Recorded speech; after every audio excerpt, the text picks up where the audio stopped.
I built this Jeep for under $1,000 Now I'm out in the desert playing with it.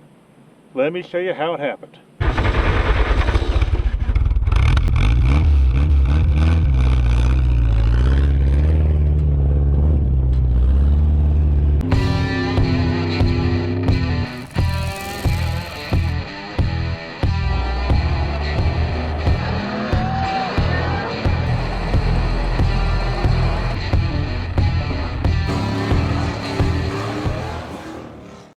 This is a CJ-2A. I tried to buy a rust-free frame for one of my Jeeps, the Rust Bucket 2A, and I ended up having to buy 3 complete Jeeps, none of which were bad enough to tear apart, but none were good either.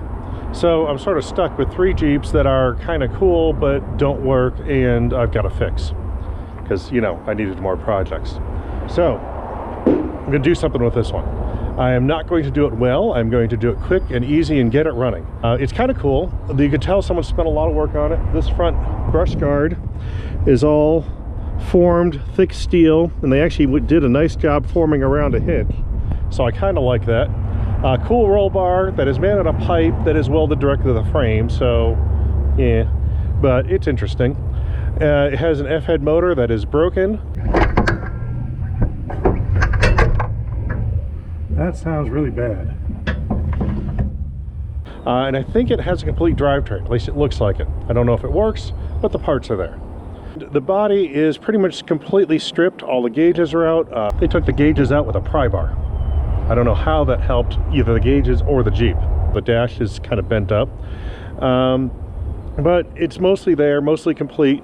So I am going to shoot a coat of paint on it first thing, and then assemble it, so that way it's already painted when I get done.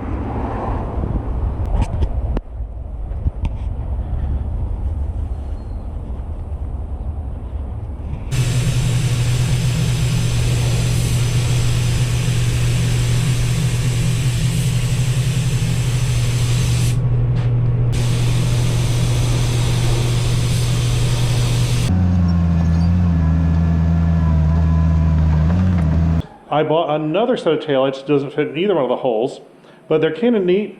They're actually a, what are they made by? They're made by Truck Light. They're rubber cased. Now if you can see this, the casing is actually flexible. And then they're flush mount, so they won't stick out far. So I think this will be nice for a Jeep that's going off-roading for the rest of its life. I'm underneath this little red Jeep. I've never actually been under it before. That might have been a mistake. But anyway, I took a look under here, and it's a little worse than I had anticipated. This thing has been hammered. The bumper, this big thick angle iron bumper, is bent pretty severely. Then we have the exhaust. The hanger broke, no big deal. Just weld the exhaust to the frame, because that's a good fix. Now we have way more rust than I'm used to here. That right there is the wood that's normally inside those hat channels.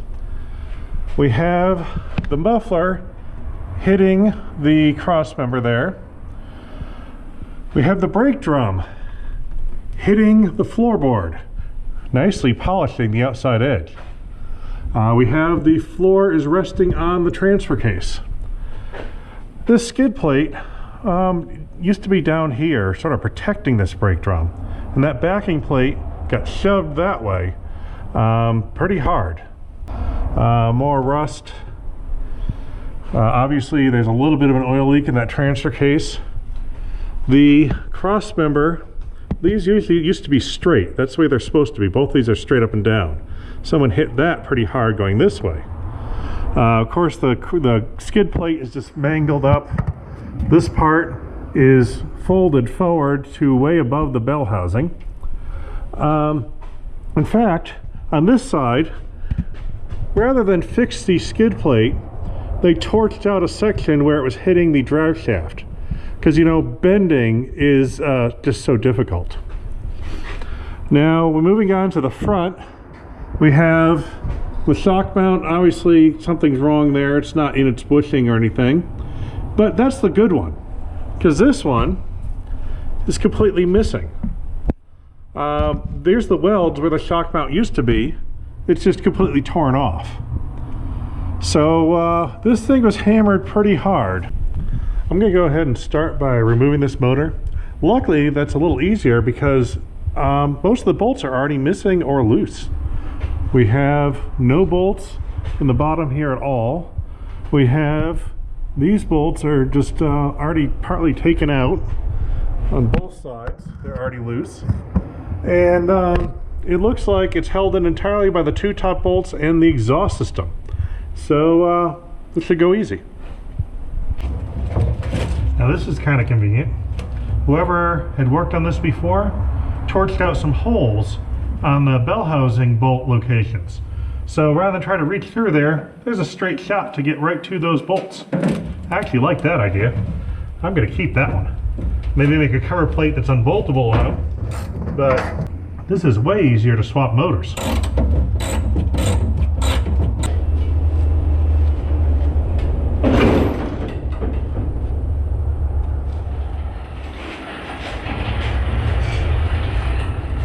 Now that I've got this Jeep painted, I probably should get it running.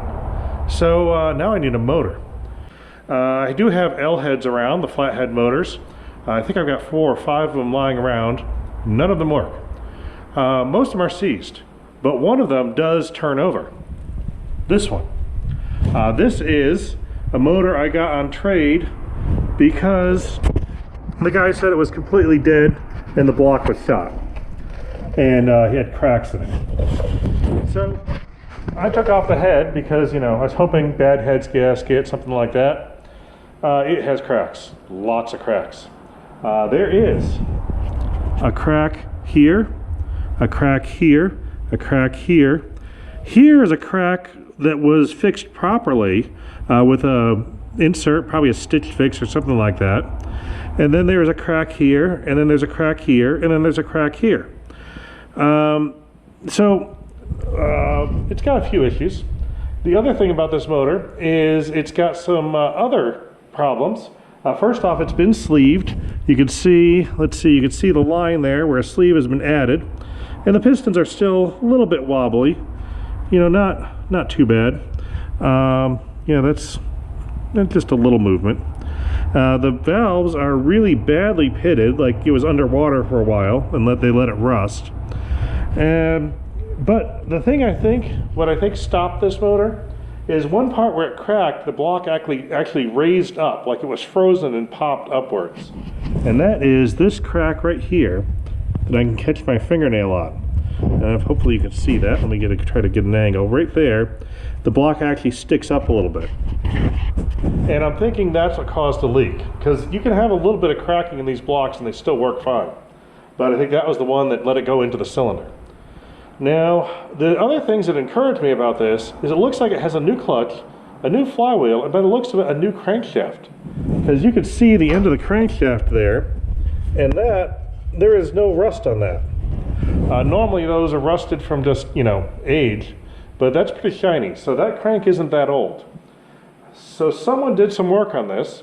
They also appear to have locked a woodpecker inside it, because this piston is just covered in little dimples.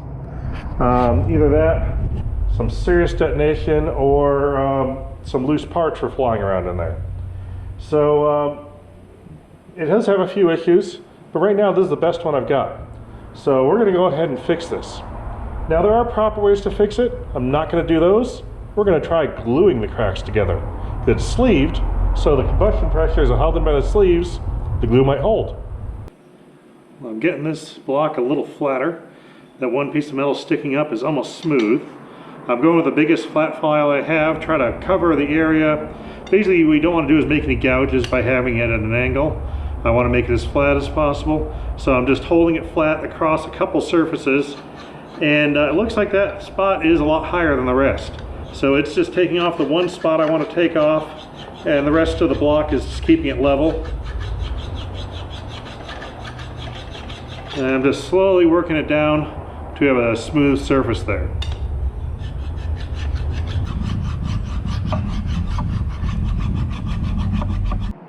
Now I'm going to try to take out some of these dimples. The piston actually sticks out from the block just a little, so we're going to put it all the way up and try to smooth that out. Now what I've got here, got a copper gasket. It's labeled best gasket, so obviously it's the best. I have some DevCon plastic steel epoxy, and it claims it bonds metal, iron, steel, and copper. So my theory is, on these cracks, I'm going to put the glue on right over the crack and just put a little bit there, then bolt the gasket down before that dries, so the glue will be pushed into the crack. Hopefully that fills it a little more, and also it'll glue both sides to the copper gasket. And that might work. That's my theory. Now I have 1, 2, 3, 4, 5, 6, 7, 8, 9, 10 cracks that have glue on them. Let's see how this works.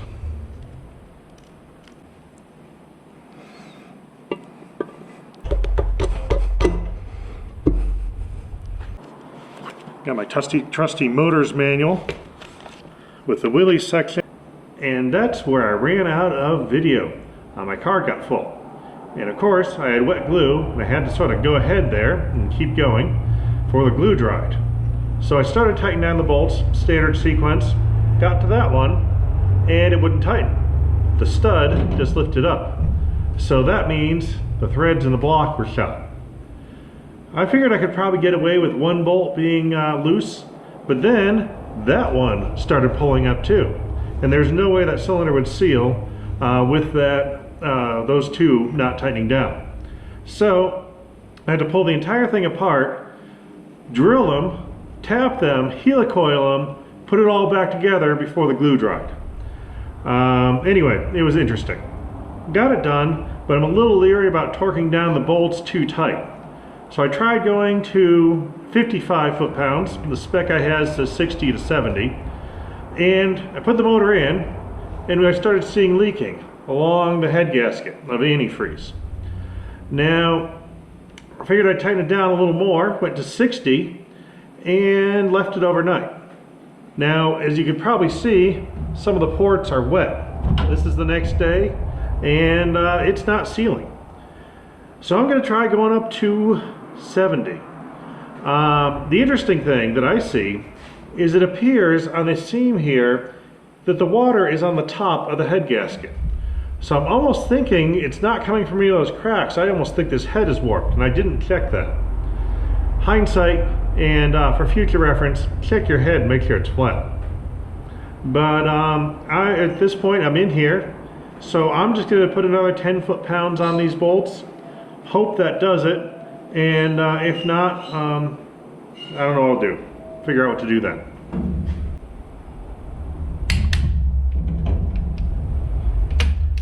Keep waiting for one of these to pull out. Yeah, got a starter in, and got some wiring going on here. Now, I'm going to try cranking it over. I pulled the plugs out because I expect if there's water coming out the ports, there's water in the cylinders. I also put a piece of clear plastic hose. Normally these motors run a bypass oil filter, and the oil is pumped through a hose into the filter and then into the timing cover.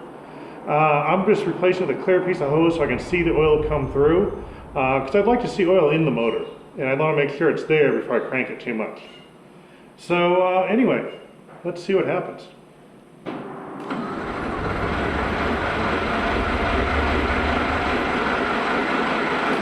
All right, no water came out. That's good. No oil came out either. I was trying to figure out why I wasn't getting any oil pressure on this motor. Didn't seem to be picking any up. Looked at the oil pan, didn't see anything wrong there. However, looking at the oil pump, and you can see there's actually quite a bit of play in those gears. Also, this gear is into the housing. You can feel a lip there. So that gear is actually stuck into the housing a bit. So oil could have gotten by around the gears or next to them. So I went to pull off an oil pump off another motor, and this is a completely different style. Apparently this is a real early style and not a very good one.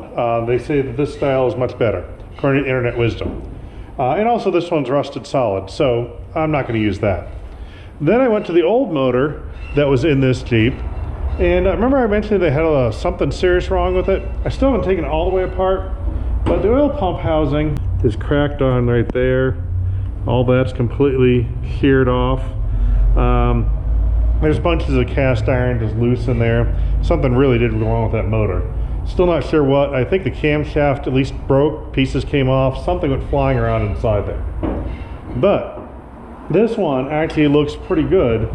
The gear fits much tighter on the side there, or between the two gears. Also, this surface is flush with the housing.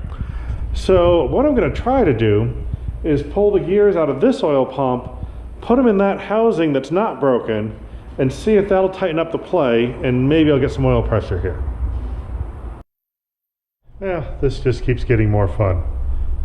I found out that even though this block is a later model which should have timing gears, someone swapped it out for a timing chain, which means the cam rotates the opposite way, which means the oil pump has a different gear on it. This oil pump that wasn't making oil pressure has the correct gear, but whoever put it on, I don't know what they did to that pin, but that gear is not coming off. So I'm stuck with the inside gear from the old pump that's worn out. It's the only one that'll work with this camshaft and timing chain. Now, I cleaned these up a little bit. I'm going to try just changing the outside gear. This is the old one. You can see how much play that has. And then this is the other old one that's not quite as bad.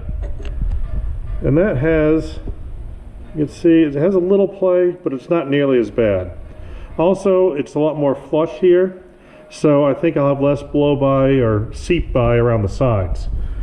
I've got my old oil pump together, and now I got to get a little oil in it. So I found a old bucket from CJ-2A's green chili, filled it with some clean motor oil, dunked the entire oil pump in there, and I'm going to spin it up, get all the air pumped out of it, make sure it's thoroughly primed and ready to go. You can see that's pumping oil good. So we get this thing spinning in the motor, we should have oil pressure. Alright, what I've got here, the oil pump is on, the pan is on. I've got my CJ-2A's green chili bucket full of oil left over from priming the pump, and a transfer pump usually used to fill rear ends and transmissions. What I'm going to do is hook that to my hose here and prime the pump. Gravity feeding worked, but it took a long time. This should be faster.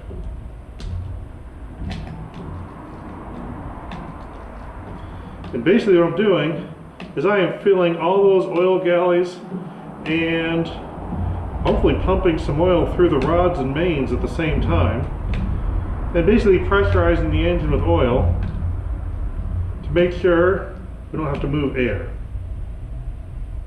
And that pressure is getting pretty high, so I think we're going to call that good.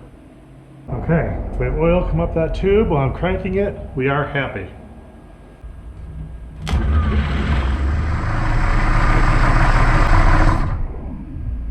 We're pumping oil, so this is a good day.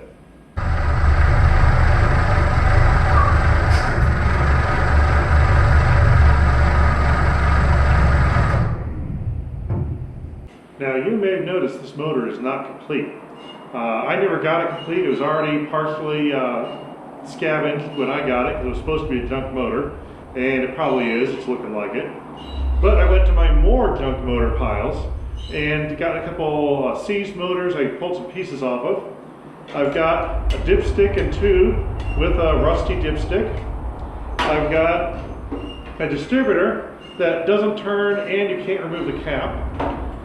And I got myself a manifold with rust filling the intake port, so it's ready to be sucked right into the motor. So I might need to do a little cleaning on these parts before I actually install them, but we'll get this thing together eventually. Now, a lot of you that have only worked on cars in the past 50 years might have wondered what these little tiny ignition wrenches are for. You probably have seen them in an old-timer's toolboxes. They're tiny, they're little, they have virtually no use on a modern car. However, on this 1940s distributor, a 15/64 tiny wrench is what's required to undo the points. And that's why they're ignition wrenches. And there we go. Now one neat thing about point ignitions, you can time them with a test light. Because all points are is a switch that opens and closes. And when it's closed, it charges the coil. When it opens, it triggers the coil to fire. So basically, when those points open is when your spark occurs. Now, those points go to ground, so when they're closed, it's connected to ground. So I've got a test light on the positive, the points are closed, so it's going to ground. Then you can rotate the distributor till the light turns off. When the light turns off is when those points are opening, and that is when your spark's going to happen.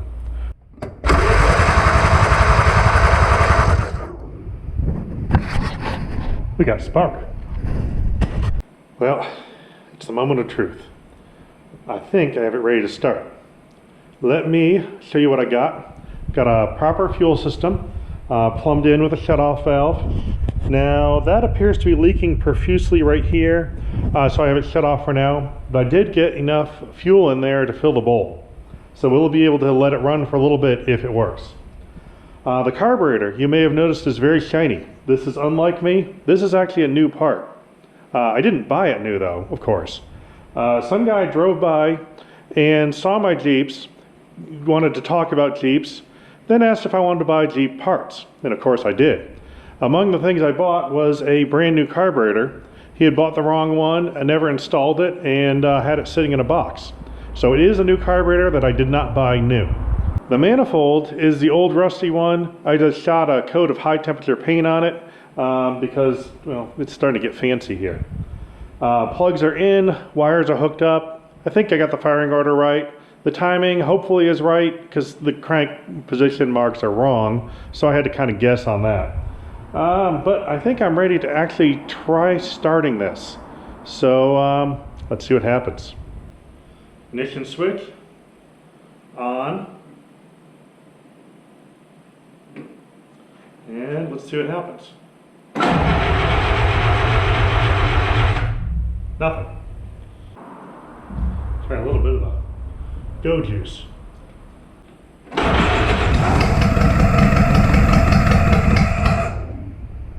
Now, that's something right there.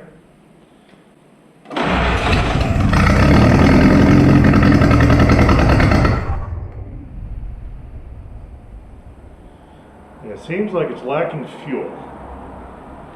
So let me revisit my fuel system. So what I've done here is replace the one new part I had with an old carburetor that I had, well, on an old Jeep. So I know this one is not good. I know the accelerator pump doesn't work. I did run though. So let's see if the old carburetor will fix it, in which case I may have to swear off new parts entirely. All right, ignition on.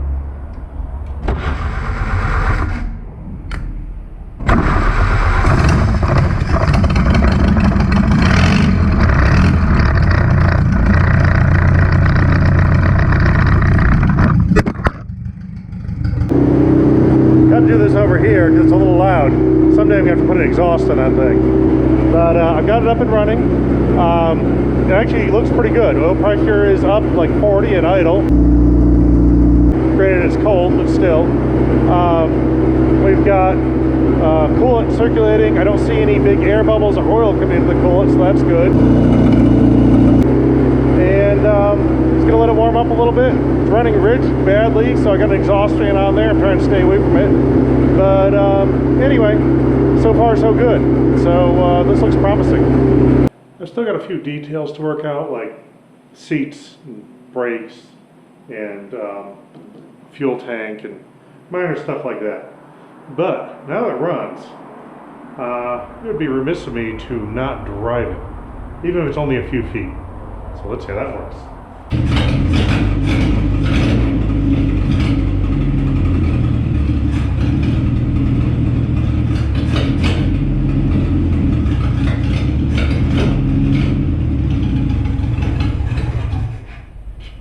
Well, it moved. So, I'm happy. This is a case of chickens coming home to roost, because On my previous video with my CJ-2A, where I had an oil bath air filter, I found a hole in the bottom. So my solution, rather than fix the hole, was to steal it off another Jeep. Problem is, I'm back to that same filter because I stole it off this one. So now I've got a hole. You might be able to see it right through there. Obviously someone has tried to braze it up once and that didn't work. So I got more of that glue. We're going to try gluing this together too. Push in the hole a little bit. There we go.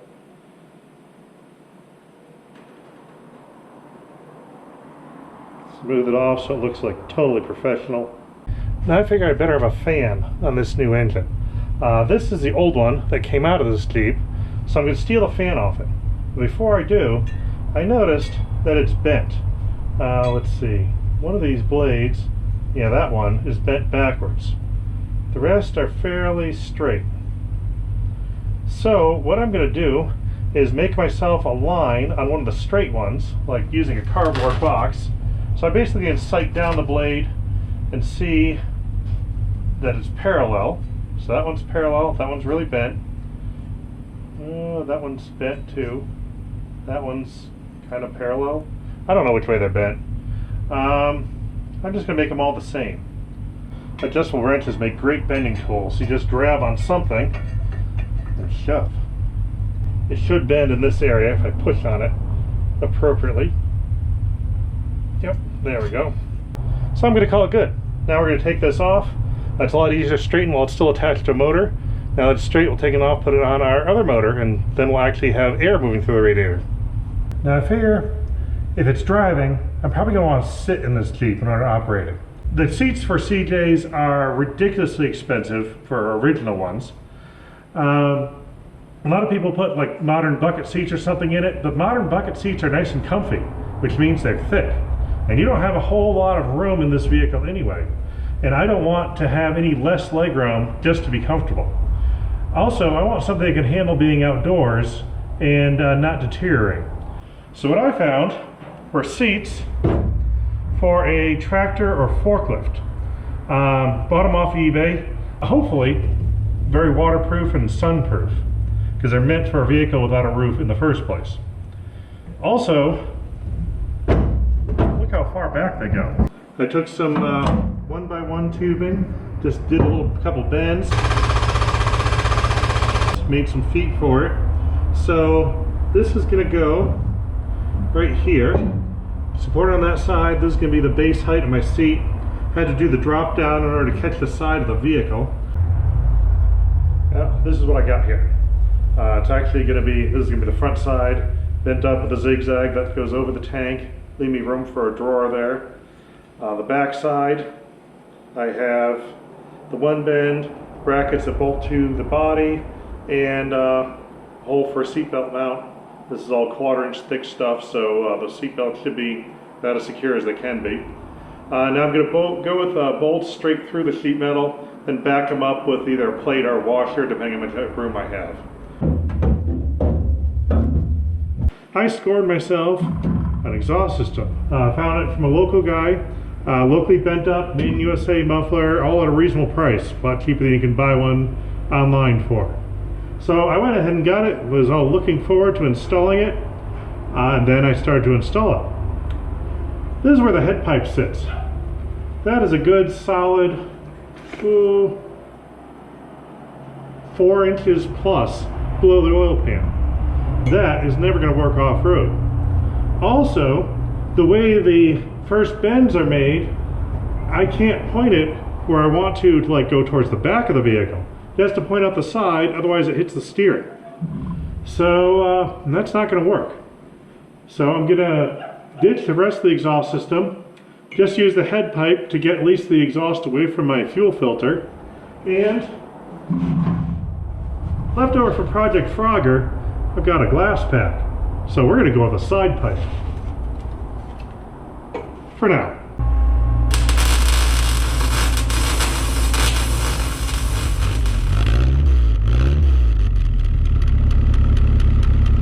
I've never actually looked inside this master cylinder or pressed the brake pedal, because I figured it probably didn't work. But let's see what we got in there. Oh, there's something wet.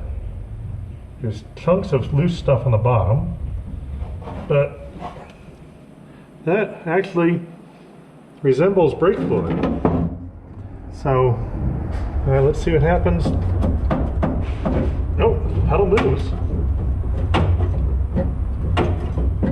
Well, it moved once.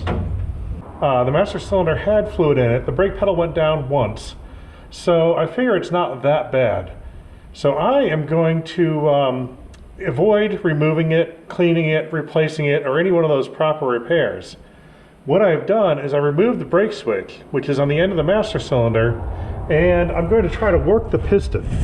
See what we have here. There's the brake master cylinder. There was a switch on the end here. I'm taking a punch, and I could push that punch into the master cylinder in order to get it to move the plunger. Then I can reach up here with my other hand up to where the brake pedal is, pull it down, and you can see fluid is coming out. So I'm thinking by working the piston back and forth, I can probably get this going without any of that proper repair method. All right, I've got the seat bracket bolted in. That's the last thing I need to do under here. This would be a good time to check the fluids though, because the transmission and transfer case are obviously leaking, and I've never opened them up to see whether there is any fluid at all in there. Probably the axles too. However, if I open them up, then I'm going to know they're low, and then I'm going to have to do something about it. And that's going to slow me down from driving this. So I'm going to completely ignore that and finish putting gas in it and take it off the lift.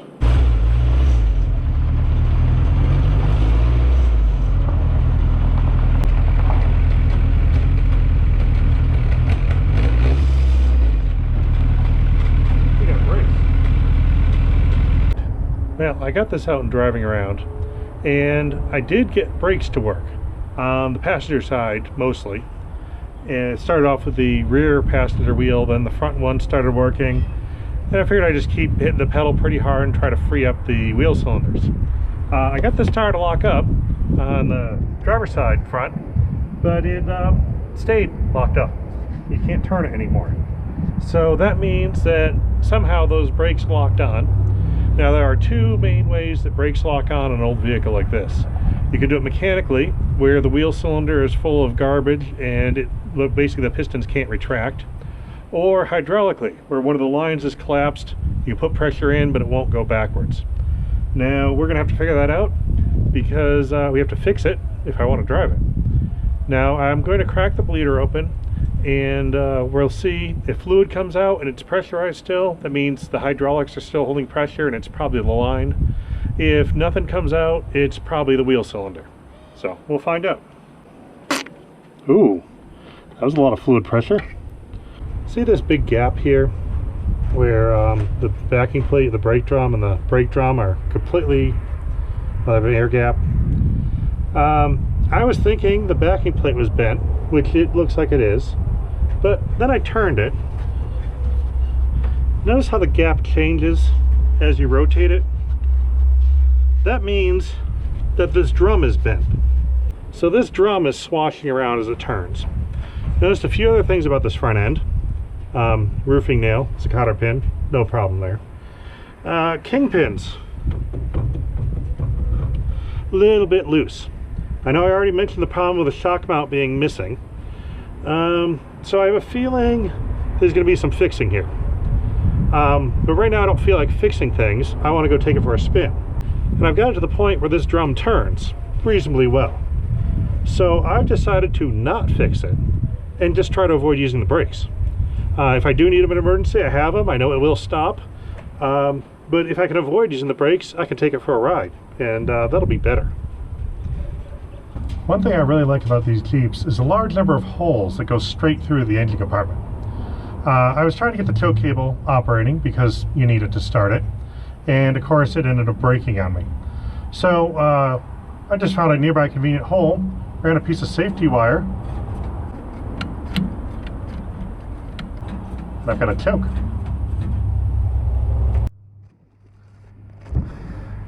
I had reused the old lines I had sitting around, and I noticed they're wet with oil. And I wiped them down to make sure that it wasn't just from installing them, but there's oil coming straight through the line. I figure that's probably a bad thing. So I went and popped the 10 bucks for a new line. So I'm going to go ahead and put that one in. This fitting here on the filter is 1/8 inch pipe thread. The new line, which I have the bottom part installed, it has a flare fitting. So I have an adapter.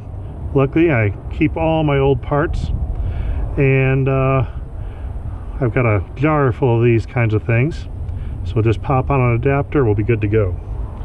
Now, one thing to keep in mind with all these small brass fittings is you don't want to over torque them.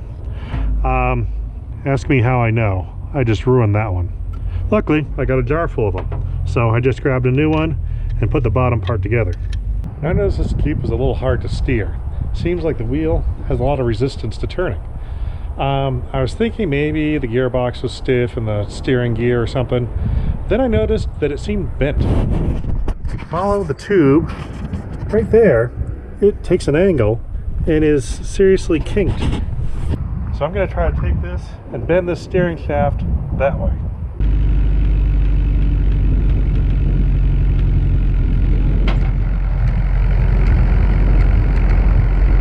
Well, I had to take the gas tank out of this Jeep. Had a bit of a leak coming out of it. Now, I don't know if you can see here, I wire brushed it. I'm thinking this long row of holes might have something to do with the leak, especially this big one here. So it actually was not leaking very much considering the size of these holes, but I think when I wire brushed them I opened them up. So now I got to close them up. Of course there's gas in the tank, there's a little bit left, so I don't want to weld it.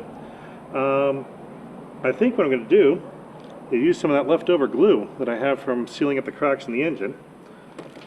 Piece of door screen. I'm going to use the screen and the glue like a fiberglass and fill in that entire area. And we'll see if it works. Yeah, it's actually starting to fall in that hole, it's so big. So that's where the screen comes into play.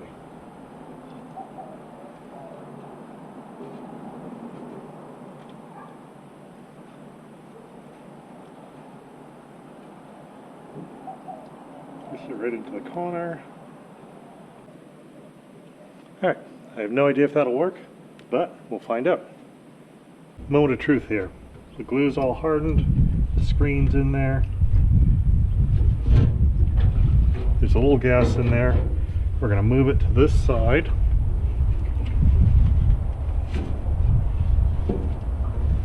And does it leak?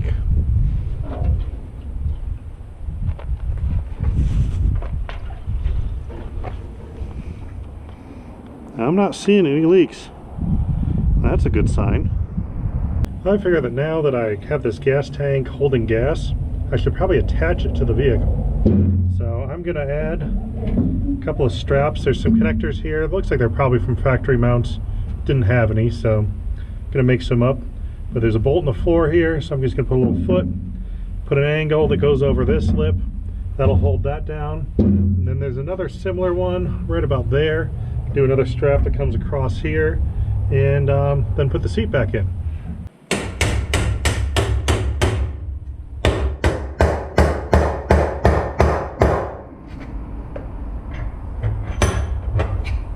Here's a good way to make a sharp corner. As soon as I tighten down the straps, got a leak. My fuel tank is leaking again. Basically what happened is when I tightened down the straps, it squished the tank a little, cracked the glue. So yeah, that's out. But now you remember earlier in this video I mentioned I made this kick up here and liked the fact there's a little bit of room for a drawer. Apparently I misspoke. What I meant to say was now there's going to be room to put in a boat gas tank.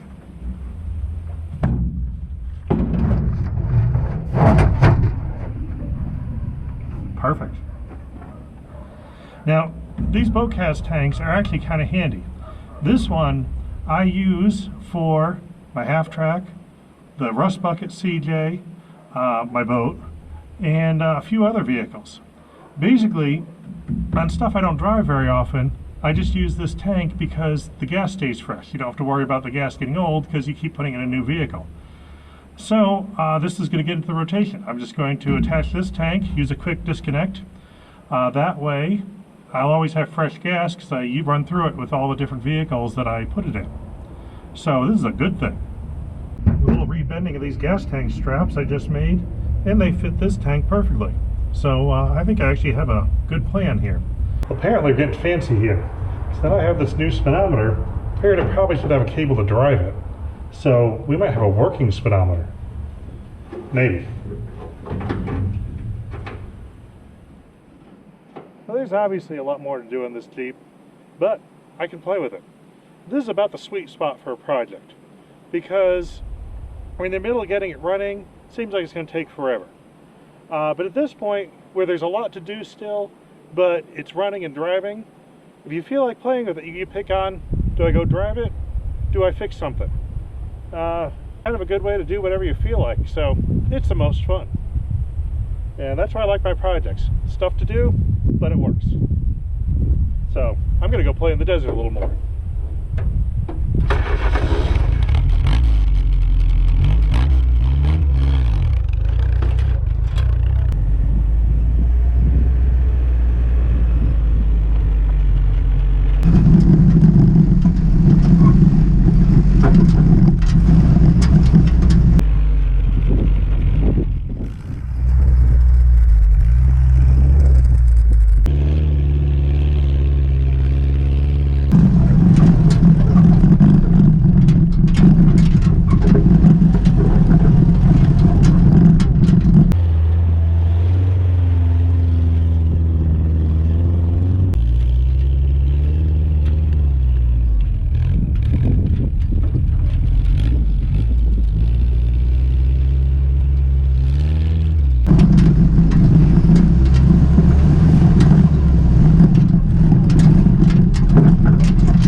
Next time, keep having fun.